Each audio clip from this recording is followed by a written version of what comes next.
Cork's Red FM. I'm really excited, I must say. It was a terrible loss not being there last year playing. And, the first week of watching on TV was quite difficult. But it's great to get back there this year, because I'd missed it. It was the first time, I think, in about 15 years last year. So it's good to be back, and it's good to be playing well again, having that bit of confidence. So I'm all excited about, the couple of weeks. It's only a couple of weeks away, as you said. Mm-hmm. Yeah, and it's certainly a tricky draw against Mark Selby in the first round as well, Ken. Yeah. I think he's number 7 in the world at the moment. What sort of record have you got against Mark? It's a very tough draw. It doesn't, Mark Selby, he won the Masters there in January, played superb to beat O'Sullivan in a 10-9 thriller.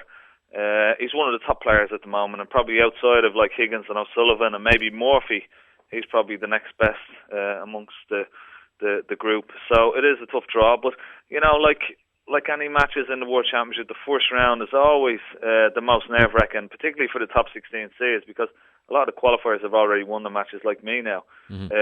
And I know from being a top 16 seed previously, playing any of these qualifiers, you just want to get over the first round and get your sort of teeth into the tournament. So they'll all be nervous, and Mark Selby will be nervous as well, and he won't like the draw as much as probably I don't, Yeah, what makes the Crucible so special in your opinion, Ken? You obviously have the fond memories from 97, yeah. But it's the one event every year really that captures the imagination. Yeah, absolutely, yeah. Well, it's just, it's steeped in history. It has a great nostalgia attached. I mean, everybody grew up watching the Crucible theatre down through the years. That's how I started. I watched Alex Higgins win it in 1982, beating Reardon in the final, and then the wife coming out with the baby, and he's holding the trophy, and the tears coming down his eyes. I was captivated by that, like most people were around that age. And there's been great finals, like the Dennis Taylor against Steve Davis final. That's 25 years ago this year. It's just got a lot of great memories. The theatre is so small. The people are so close to you along the rails there. You can almost feel them breathing down your neck, and of course you're sitting so close to your opponent as well until the semi-finals when it's down to a one-table venue. So there's a lot of special qualities about the Crucible Theatre, and there's such a great atmosphere. And of course, it's the World Championship. It's the one everybody wants to win.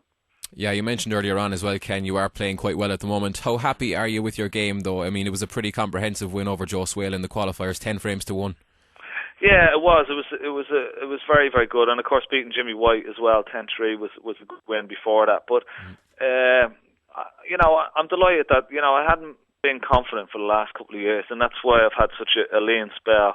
The confidence sort of left me, but it's nice to get it back and win a few matches.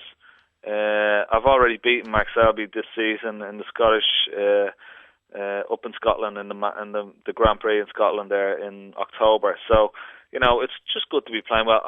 I'm going to go into the World Championship this year. I don't know what to expect, to be honest. I'm just going to play like, I'm the underdog. I've got nothing to lose and everything to gain. And I'm just happy to be back in a little bit. And, I have a long way to go to get back into the top 16. But this is hopefully the beginning of it, Yeah, how is your mindset going into these World Championships, Ken? Obviously, you're coming in via the qualifiers, as we mentioned, and getting over Mark Selby in the first round will be very tough. But it is a strong field at the Crucible, as it always is. But at the same time, I'm sure you won't fear anyone.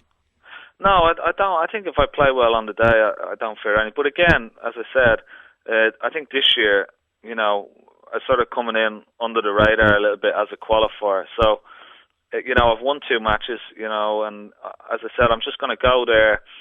Try and not feel any. Like my psychology this year is, look, I'm not one of the favourites. I've won it already. Let the pressure be on some of the guys who haven't won it, and one of those guys is Mark Selby. So let's just go in, enjoy the snooker. Let's see what happens, and just play as best as I can, give 110%. And if I win, it'll be fantastic. If I lose, it doesn't matter. I'm sort of going in the right direction, and that's the way I'm going to try and play, and hopefully it will free myself of nerves and just play the way I can play, and that's my psychology this year. And anyway, yeah, obviously we'll all be hoping you can do the business at the Crucible, Ken. But of the rest of the players, who do you think is best placed at the moment to go all the way? Well, I think the draw, like in the bottom half, is pretty loaded with a lot of good players, with O'Sullivan and Hendry and Williams. I think the top half with Higgins draw, I think he has probably the best chance. He's probably second favourite behind O'Sullivan, but I think Higgins is probably the best draw of the 2 top seeds. So it'll be hard for him to win it again after he won it last year. But he's so consistent, and he's had such a good season this year as well, that he will, for me, will probably be the slight favourite in my eyes. But it's very wide open. And saying that, everybody will talk about Higgins and O'Sullivan, but just below them, there's such a great group of players who are playing really, really well. One is Selby, one is Neil Robertson, one is Ding Junhui from China, who won the UK Championship. Sean Murphy, you can never discount. So there's a whole host of players there who can play and possibly lift the trophy this year. Yeah, what's your opinion as well, Ken, on the work Barry Hearn is doing with the game at the moment? Well, I tell you, I'm really excited. I saw his manifesto that came out just the other day.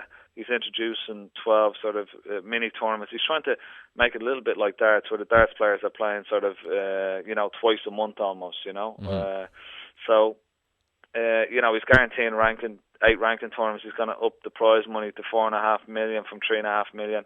He wants to restructure the whole sort of game, the commercial enterprise of commercial arm of the game. And I think all the players are a little bit excited. I think the last few years have been pretty sort of bare as regards ranking tournament-wise. But Barry Hearn, hopefully, with his new introduction and his new sort of legislation and manifesto, that he may introduce more tournaments. And at the end of the day, that's all the players want. They just want to be playing. They don't want to be playing part-time. I mean, 6 ranking tournaments for such a world sport is a bit of a joke. So, it would be great if we were playing, once or twice a month, and that we're full-time professionals rather than part-time. Yeah, just very finally, Ken, we all know you're a big Manchester United fan. Disappointing result midweek against Bayern. It'll be a bit of a challenge as well, turning things around without Rooney. Yeah, I know. I couldn't believe it. I mean, they started off so well.